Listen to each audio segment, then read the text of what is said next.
So, dito naman tayo ngayon sa safe framework ko, no? For Safe. protection against scams. Kasi, naku, alam nyo ba, meron kaming staff na nabiktima ng ganyan. Kasi, may nag-message daw sa kanya na makakatanggap siya ng AKAP. Alam mo yung AKAP? Alalay sa Keme program ng gobyerno. Ayuda ng gobyerno, mabibigdan daw siya ng 5,000 pesos. Okay. Ganyan. So, yung staff namin, naniwala siya. So, nagbigay siya ng ID niya.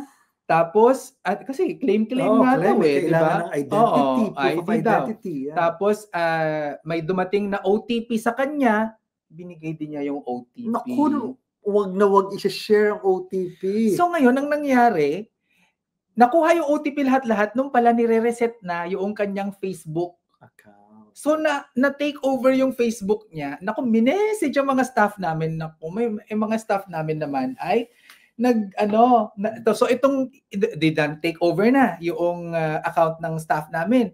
Ang ginawa ay minessage yung mga Facebook friend niya at sinabing siya ay nangungutang, ganyan. So, parang nung tinotal yung mga nakapagbigay, umabot yata ng 3,600 pesos. Hindi kalakihan, pero just the same. Just perwisyo, di ba? Tapos ang nakakaloka ngayon, yung account niya na na-hack dahil nga nagbigay siya ng ID at saka nagbigay siya ng OTP, verified na siya. Ano yung sabihin ng verified? Verified na. Wala akong Facebook, so hindi ko alam ano sabihin ng verified. Pero, di ba yung mga account natin, walang check na gano'n. Okay. So, hindi ka verified. Okay. So, siya na-verify. Ginamit yung ID niya at saka para i-verify. So, parang in-authenticate ng Facebook na ikaw talaga yun. Yes, kaya 'di ba, ang mundo talaga nakakaloka, ang sakit sa heart. Kaya nag-request ang aking mga staff na Sir Vince ay medyo mainit na, no? Okay. So, ito na, malapit lang. Malapit lang naman. Wala naman tayo sa bahay. Aircon muna, aircon. Ayan. Mainit na. Okay. Ayan, sabi ni Annalyn, yung blue check mark, yan yung, sabi rin ni Easy. Si Easy, alam pa niya, hindi mo alam. Wala kasi ako ganyan. Ayan, okay. So, yan, no? So, ang ating safe framework protection against scam. Ano yung mga 10 common scamming schemes here in the Philippines, no? As of January to August 2023, ito yung mga reported, no? So, marami yung online selling scams, mga package scam. Alam mo yung package scam? Alam mo kung paano gumagana yung package scam? Hindi ko alam. Jirel, yung package scam may mga ganito. May mapadala daw sa'yo? May in-order ka daw. Pero tapos, wala kang in-order, no? Siyempre, medyo excited ka. Yun, no? Tapos, yung in-order mo, pupunta, si Papa namuntik na ganyan. Paano? Meron daw, in-order daw siya, ganyan. Tapos, pero cash on delivery. Okay. Ganyan. Okay. Ako yung naka-receive sa bahay. Okay. Ay, tinawagan ko si Papa. Papa, ano tong pinapa-deliver mo at wala kang bayad? Bakit ako yung pinagbabayad mo? Kasi feel ko ini-scam ako ni Papa. Hindi pala. Si Papa lang pala yung ini-scam, no? Tapos, so, for example, may package talaga. May package talaga. Siyempre, ikaw naman, magtataka ka. Pero pag bigay mo, na siya, escape na siya. Pati yung bayad mo. Pati yung bayad. At usually, medyo malaking amount. Yes. At kasi ang hinihiram ay ang pinapabayaran ay 6,000 pesos. Oh, laki nun. Malaki ha. Yun, tapos sabi ko, buti na lang din naman. Nag-isip ka. Hindi, tsaka hindi ako nagkikip ng ganyang kalaking cash. Wala din akong ganyang kalaking cash. So, tapos yun. Tapos maya-maya, nung tinatawagan ko yung parang preokupado na si kuya. Worried na siya, parang gano'n. Tapos, ay sir, baka nagkamali lang pala, ganyan-ganyan. So, umalis na siya. So, malamang, yun, no? So, may laman, may package, pero siguro yung package, hindi worth dun sa binabayad mo. Like, for example, baka ang laman ay bato or something. T-shirt. Or t-shirt. Bato. Ding ang bato! Kasi mabigat. For 6,000, that's all. So, scam. Okay, ayan. So, isa siyang malaking scam. So, why, pa? Love scam. Ano naman yung love scam? Ito yung parang, nagpapanggap na pwede mong maging boyfriend or girlfriend, tapos mangungutang. Or, di mangungutang, manghihingi ng financial assistance. Oo. So, ito, hindi sila nagpapakita talaga sa'yo, ganyan. Ano lang, video Video. lang, ganyan. Naku, AI na yan yata. Tapos, mai-inlove ka naman, ganyan. So, sino yung mga, dito, binibiktima? Yung mga... Single. At saka yung mga, talaga, I don't wanna use the word, pero yung mga medyo madaling ma-inlove. Ayan. Hindi ko ginamit yung word. Correct. Kasi wrong siyang gamitin. Yung mga madaling ma-inlove, mga ganon, no? Saka hindi naman kasalanang ma-inlove. Correct. Kaya kung minsan talaga may mga nagpo-fall. Correct. Kasi talaga sasabihin You nila take a lahat. chance. Ipapaasahin ka nila na magkikita, ganyan. Tapos, di ikaw naman, parang, invested na wait invested lang, ka na. Ang ganda na Bakit? sabi ni Ezzy. Si Ezzy, totoo kay Ezzy talaga. Vulnerable. Ayan! Tama naman, di ba? Yung mga vulnerable, di ba? Tapos parang iti-take advantage nila yung emotional vulnerability mo na humulog na yung loob mo. Tapos biglang dadramahan ka nila na may sakit na hospital yung keme or mga ganyan. Magbibigay ka naman ganyan. Tapos pag nagbigay ka na, wala na, di ba? So, maraming mga ganyan, no? Or kapag nagbigay ka, may susunod pa. Paasahin ka palalim ng palalim yung pagpangungutang. True. So, ikaw naman tuwang-tuwa ka kasi natulungan mo yung love mo. Di ba? Kasi love mo eh. Ayan. Ano pa? Meron din itong yung nangyari, profile hijacking yung nangyari sa staff natin, May call scam, may investment scam, may accommodation scam, employment scam, mga ganyan. ATM. Yung employment scam ay pag parang inaano ka na may trabaho, ganyan. Pero kailangan mo daw mag-placement, ganyan. So, maraming ganyan before, pero hindi online ngayon. I think this is online. Kaya mag-ingat po tayo, no? So, why it matters? Because fraudsters are becoming more sophisticated. Totoo yan. Ang hirap na i-identify ano yung totoo at ano hindi. No? And they are being more creative in stealing our personal information and money. So, knowledge is actually your best protection, no? So, how do frauds, paano ba nangyayari ang fraud, Sir Ed, Dali lang, wala ko. Ayan. Paano ba nangyayari yung fraud? So, yan, may mga false representation, presenting to be someone trustworthy. Totoo yan. Actually, alam nyo na ganyan. Ako nagamit akong ganyan. Relate talaga yung mga impersonators na mga accounts. Totoo. Tapos, biglang, oh my God, sabi ko, itong mga nabibiktima dito, malamang hindi talaga sila nanonood ng sa akin. Kasi, ang pang-victim ay Bitcoin, cryptocurrency, Diyos ko naman. Kung kilala niyo po ako, vocal na vocal tayo. Ayan, alam po natin yan. Si MCG naman ang sabi niya, ang common ay expiring smart points, quite common. So, okay. Parang ganun, may expiring points ka daw, i-claim mo na, mga ganyan. Nako, ayun. Mga phantom riches. Uy, madaming ganyan. Mga investment scams, mga pagyaman ng mabilisan. Social consensus, claims na, marami nang naka-join sa mga ganito. Ikaw na lang ang hindi. Ay, nako. Iwas tayo dyan, And source credibility, fake affiliation with reputable organizations. Totoo yung mga maling pagpapakilala. Yes, So, ano yung mga signs ng investment scams, So, promise of high return in a short period of time, claim of no risk or a full guarantee where you do not stand to lose. Yan, yung investment na once in a lifetime deal daw. Syempre yung mga tao, it preys on their FOMO, di ba? Yung fear of missing out. Ito daw ay secret offer or inside information. Kayo lang, pagsabi. At wala daw itong tax na babayaran. Actually, ang natitira na lang ngayon ng mga very few na mga cooperative savings and share capital plus Pag-ibig MP2. Ang SSS din, tax-free din yon, So, yun, Ano may mga common fraud scams natin bukod sa nabanggit natin kanina? May skimming and jackpotting, card cloning, identity theft, text scams. Yeah, madalas yung text scams talaga. Kasama rin yan ang phishing, paggamit ng fake emails and links, yung mga spoofed websites, fake documents, at pyramid scamming. Nako, hanggang ngayon nandiyan pa rin ang pyramid. Yes, may mga advance fee fraud, mga love scam, may mga recruitment fraud, at saka may SIM card fraud. So, ang dami-dami. Paano ito lalabanan, sir? Yes. meron akong ginawa. Ang ginawa ko ay the safe approach. Okay. Okay. Ano ba yung ibig sabihin ng safe approach? Of course, yung S stands for security, no? Safeguarding personal information and technical hygiene. Yung A naman ay Awareness yan, staying skeptical at informed tungkol sa mga potential scams. Oo. So, dito nyo na magagamit yung yung skill ninyo. Ay, hindi pala nagpapakita, 'di ba? Sabi ko sa iyo eh. Ayan. So, dito na natin makikita yung skill natin kung tayo pagiging dudero, no? Yan. And yung FE naman ay financial education. Ibig sabihin, kailangan ng smart management at diversification ng funds. Huwag ilagay sa isa lang. Oo. So, in terms of our security, ano yung mga kailangan natin na tignan dyan? No? We have to protect our personal information. And how do we do this, Sir Ed? Please lang gumamit ng strong and unique passwords o mga password managers. Sa mga cellphone po meron yan. Oo, no? At saka i-keep natin yung ating social media profiles private, no? Correct. O kung gusto nyo talaga ng extreme, gayahin nyo tong katabi ko, nag-deactivate ng Facebook account. Wala po siyang Facebook, wala po siyang Instagram, wala siya sa lahat, no? Messenger lang po yung meron siya. Kasi actually, nasa-stress kasi siya sa mga bashers ko. So, yon, no?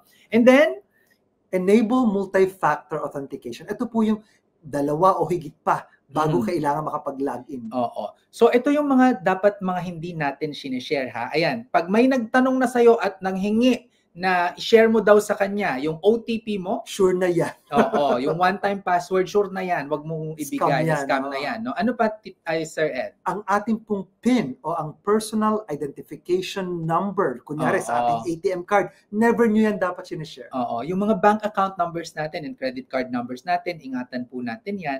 Ganun din yung government IDs, passports, and driver's license. Yes. No? So, yan yung gagawin natin dyan. So, we also have to have what we call tech hygiene. Paano yan? Ang unang-una dyan, gumamit lang po tayo ng secure networks at saka syempre antivirus, lalo na sa mga non-Mac users. Oo. Kapag tayo ngayon ay gagawa ng mga online banking natin, iwasan po natin gumamit ng public wifi. Correct. Yung mga free lang, ha? Kasi usually, maski kunwari doon sa airport, di ba? May mga free na Wi-Fi doon. Hindi ko siya ginagamit kapag banking transactions. I always default to data, yung sarili kong yung sariling internet ng cellphone telco provider, no? And regularly update niyo po inyong browsers and software para maiwasan ang pagka-virus. Oo, ayan, no? And then i-avoid din natin ang phishing scam. So we have to be vigilant with our URLs and email links. Kapag may mga links yan, huwag nyo na pong i-try. I-click. Huwag nyo na i-click. Huwag nyo nang i-click. Huwag na kayong ma-curious, ha? Huwag nyo nang i-click yan, no? At i-type natin yung mga URLs natin, yung kung magpata-type tayo, wag yung mga clickable na, no? I-ano natin siya, i-type natin siya manually, okay? And you have to keep our browsers updated to prevent security loopholes. Yes. Okay? So, yan yung S natin sa ating safe approach for avoiding scams. So, first is security. Ang sunod naman, Sir Ed, ay awareness. Ayan. At ano yung ibig sabihin ng awareness? Ang unang-una talaga dyan is be skeptical and verify. Unang-una, for example, i-double check natin kapag may mga suspicious message. Mapagduda tayo dapat. At ano yung ibig sabihin ng double checking suspicious messages, ano?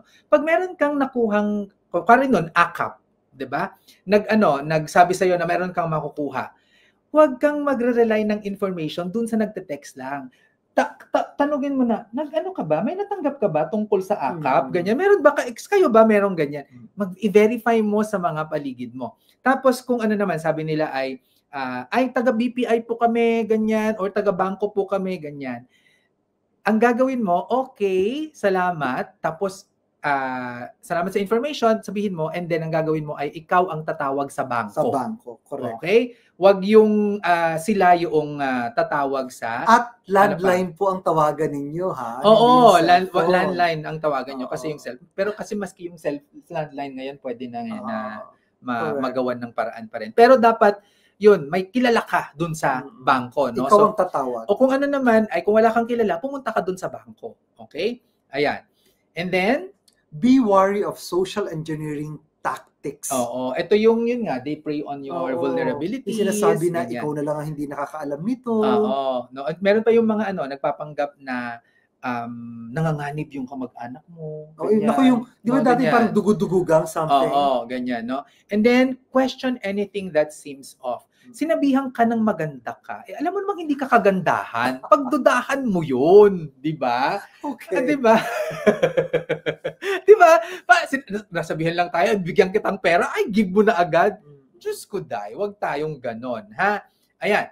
And then, we also have education. Stay informed about latest fraud schemes. So, mayroon din talagang value na tayo ay mapagduda. No? Lalo na kung tungkol sa pera. Binibigyan ka ng pera, investment daw. Nako, maghinala. At saka, ito yung yung gagawin natin. Kapag may mga nakita tayong mga bagong fraud na ni-report sa media, ganyan, naku, i-share nyo po yan. Ayun. Sa mga kamag-anak, lalo na. Nakatalaw si Easy. Huwag daw uto-uto, sabi ni Easy. Alam niya yung mga terms. Oo, alam ko si Easy. Puso ko tang ma-meet dyan sa Hong Kong pag nagpunta ako, Easy ha. And engage with credible financial news and webinars. Ayan ha. Hindi naman po kami nagbubuhat ng bangko, pero 20 taon na po namin itong ginagawa. Ha? Ayan. Participate in community discussions on banking and security. And then, you also have to establish emotional resilience. So, katulad ng pagmamanage natin ng ating emotional response sa mga high-pressure situation. Kunyari nga, dugudugugang. O kaya investment na ngayon, hanggang ngayon na lang. Siyempre, ikaw parang excited or takot. Nako, i-manage yan. Yes. And the way to do that is to stay calm and composed to deny the scammer's efforts. Ano ka lang, deadma ka lang. Actually, alam nyo, para din yan sa manliligaw eh. Kapag over-eager ka dun sa manliligaw mo, ay nako, hindi kayo magkakatuluyan yan. Pero kung pag hard to get ka, mas happy yun. Kaya hard to get tayo ha. Diyan. Pero dapat talaga, hindi tayo mag-get ng mga scammers. Hindi lang hard to get. Hindi mag-get. Okay. Protect financial health by avoiding emotional exploitation. So, meron na tayong S and A sa ating safe framework. Yes. So, meron tayong S, security. S for security. And then we have awareness. Okay? Ang susunod naman, yung FE natin ay financial education. So, how do we do financial education? Ang unang-una is to diversify holdings. So, that takes a lot of knowledge kasi Kailangan alam mo yan, no, yung mga pinapasok natin. So pwede sa Vince dyan, no, spread natin yung savings natin across different accounts and investment. Kasi sabi natin na may RTB ka, may MP2 ka, meron kang bank deposit, it's okay. Ayan, Ayun. And then, i-explore natin yung time deposits, money market funds, and mag-create tayo ng robust financial safety nets natin. And then, what else can we do? We can control and limit our access. Example niyan, Sir Vince, no? Sa mga banking apps, pwede kang mag-set ng transaction limit para beyond that, talagang ina-alert ka. No? And i-familiarize din natin yung sarili natin with security features of banking apps, no? Yung mga mga Face ID na yan, nakakatulong yan ha, yung mga sa fingerprint, nakakatulong yan kasi it forms part of our identity and security, no? And then, i-customize din natin ang security settings for enhanced control. Ayan. For example, ako, meron akong mga sinishare sa mga close friends. Hindi ko siya pwedeng i-share dito yung mga tactics na ginagawa ko. Kasi kapag sinare ko, di alam na nila. Diba? Pero, kapag umattend kayo ng mga webinars ko na kunwari, lang tayo doon, 10 lang tayo, ganyan, at hindi siya recorded, sinishare ko paano ba gagawin yung pag-protect sa security, pag-protect sa mga IDs natin, passwords, mga ganyan, And then, what can we do for financial education? Pero pwede pa rin, Sir Vince, to monitor and respond. Example niyan, i-regularly check natin ang ating account activities.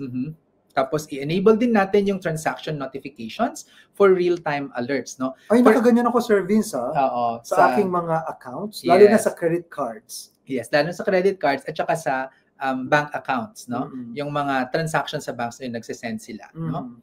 And be proactive in responding to unauthorized transactions. Huwag niyo siyang patatagalin. Kung meron ng mga unauthorized transactions, tawag na kayo agad at gawin na yan. So, keep your money safe. Okay? So, implementing the safe strategy is crucial for financial freedom.